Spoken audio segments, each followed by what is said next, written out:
We are exactly 4 weeks away from Election Day, and there's a lot going on. So we are joined now by Steve Kornacki with NBC News. That's his official title, but you probably know him best as the maps guy or the numbers guy. So let's get right to the numbers and talk about the polling. How does it look in Wisconsin compared to the nation?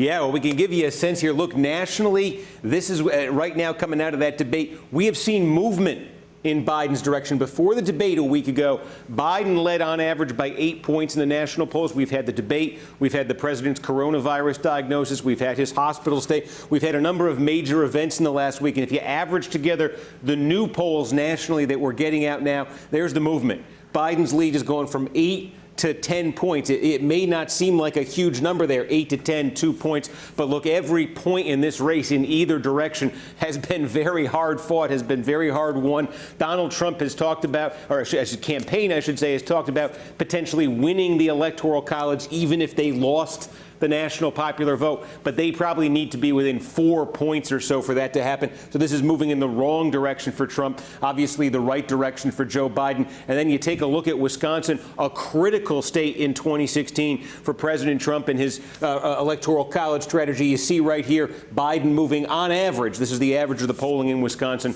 a 5-point advantage there for Biden as well. So again, the Electoral College situation, the national poll situation, if you're President Trump, you're staring at a deficit and you're starting to run out of time. And of course, a lot of people in Milwaukee and Wisconsin will be looking at Marquette's poll that's coming out tomorrow to see if there's any movement within the state as well. Steve, for a lot of folks, they're going to be saying, wait a minute, this looks a lot like 2016 in terms Hillary Clinton was leading at this time as well. Yeah, no, and that's true. I can show you if we put those national numbers back up here. It's true. Hillary Clinton was mostly ahead in the national polls in 2016. Hillary Clinton was leading in states like Wisconsin in the polling we got in 2016.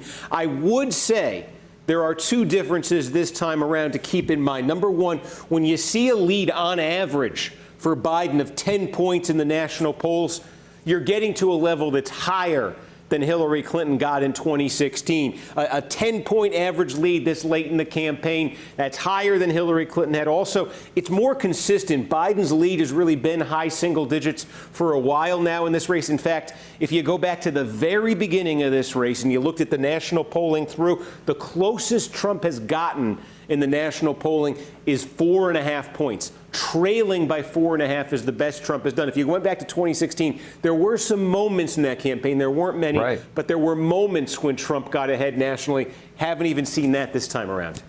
Yeah, well, we look forward to more conversations with you, Steve. We've got 4 weeks to go. Thanks for helping us out today.